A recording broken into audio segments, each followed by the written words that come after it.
Andrew? Warren and Charlie. Well, the first part's for Charlie, the second part's for Warren. Charlie, you clearly understand the power of incentives. How do you apply this at Berkshire when designing compensation formula? Without naming names or dollar amounts, please illustrate for us with examples of a couple of examples of how Berkshire's operating managers get paid for performance in different industries. The second part is for Warren, which is you once said you'd write about how we should compensate the next Berkshire CEO. Can you describe exactly how we should do it now? Well, I wouldn't worry about the next CEO. But when it comes to the system, our incentive systems are different, and what they try and adapt to is the reality of each situation. And the basic rule on incentives is you get what you reward for. So if you have a dumb incentive system, you get dumb outcomes. And one of our really interesting incentive systems is at Geico, and I'll let Warren explain it to you because we don't have a normal profits type incentive for the people at Geico. Warren, tell them because it's really interesting. Yeah, well, at Geico, we have two variables, and they apply to well over 20,000 people. I think you have to be there a year, but beyond that point, anybody's been there a year or more, and I could be wrong on the exact period, is subject and understands that these two variables will determine bonus compensation. And as you go up the ladder, it has a multiplier effect. It's still the same two variables, but it gets to be larger and larger in terms of bonus compensation as a percentage of your base. But it's always significant. It's always significant. And those two variables are very simple. I care about growing the business, and I care about growing it with profitable business. So we have a grid which consists of growth in policies in force on one axis, not growth in dollars, because that's reflected by average premiums, which are outside their control, but growth in policies in force. And then on the other grid, we have the profitability of seasoned business. It costs a lot of money to put business on the books. I mean, we spend a lot of money on advertising and all of that. So the first year, any business we put on the books is going to reduce profit significantly. And I don't want people to be worried about the profit if it's going that might be impaired by growing the business fast. So profit of seasoned business, growth of policies in force. Very simple. We've used it since 1995. We put a tiny little tweak or two in for new businesses or something. But it's overwhelmingly a simple system. Everybody understands it. In February or so, it's a big day when the two variables are announced and people figure out how they come out on it. And it totally aligns the goals of the organization in terms of compensation with the goals of the owner. And that's a simple one. The interesting thing about it's simple, but other people might reward something like just profits. And so the people don't take on new business. They should take it on because it hurts profits. So you've got to think these things through. And, of course, Warren's good at that. And so is Tony Nicely. Yeah. And just thinking about, somebody comes and says, well, you reward profits. I don't want to reward profits. Alone, it'd be the dumbest thing you could do. You just quit advertising and, start shrinking the business a little. And like I say, people there know that the very top person is getting paid based on those same two variables, so that they don't think that the guys at the top have got a cushy deal compared to them and all of that. It's just a very logical system.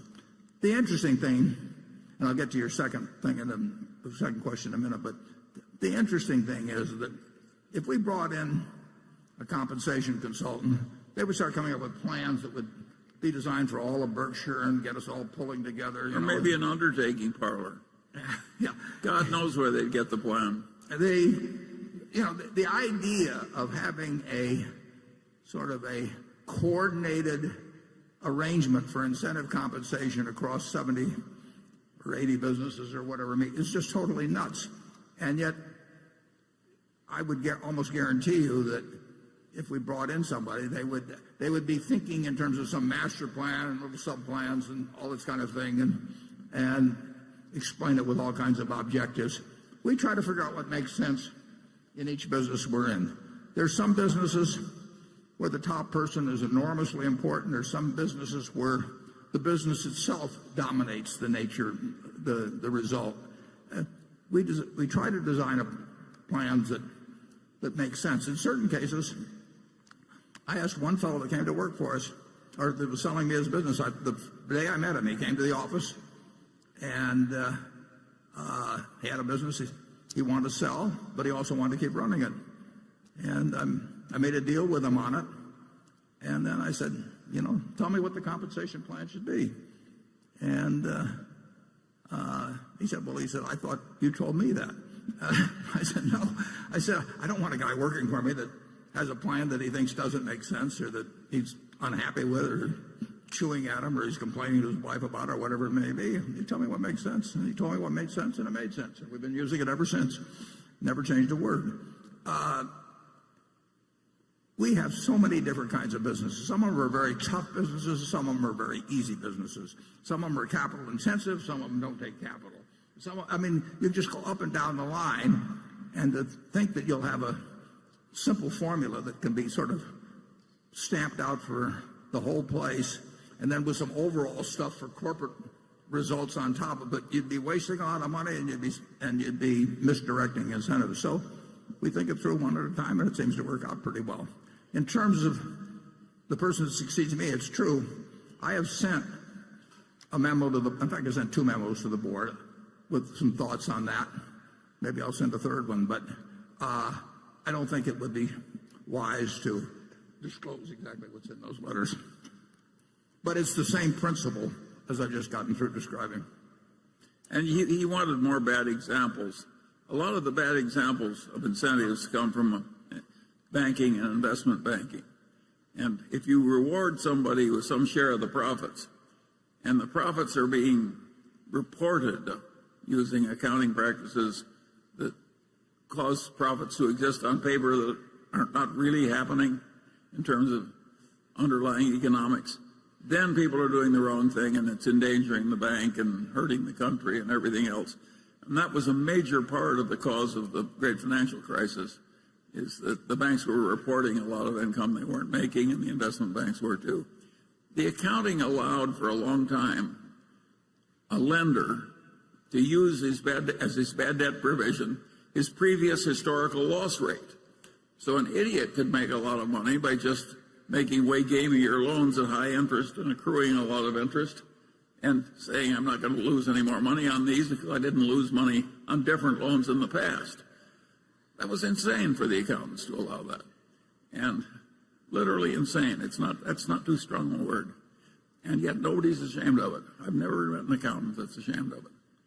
Another thing, possibility, is when you get the very greedy chief executive and who wants an enormous payoff for himself, and to justify it, designs a pyramid so that a whole bunch of other people down the line get overpaid in some relation, or get paid in relation to something they have no control over, just so it doesn't look like he's all by himself in terms of that fantastic payoff he's arranged for himself. There's a lot of misbehavior.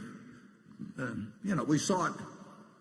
You saw it in pricing of stock options. I mean, people that, I literally would hear conversations in a boardroom where they hoped they were issuing the options, at a terribly low price. Well, if you get people interested in having options issued at a terribly low price, they may even occasionally do something that might cause that. And it's certainly, what could be dumber than a company looking for a way to issue shares at the lowest price? But compensation isn't as complicated as the world will like to make it, but if you were a consultant, you want to make people think it's very complicated, and that only you could solve this terrible problem for them that they couldn't solve. We want it simple and right, and we don't want it to reward what we don't want.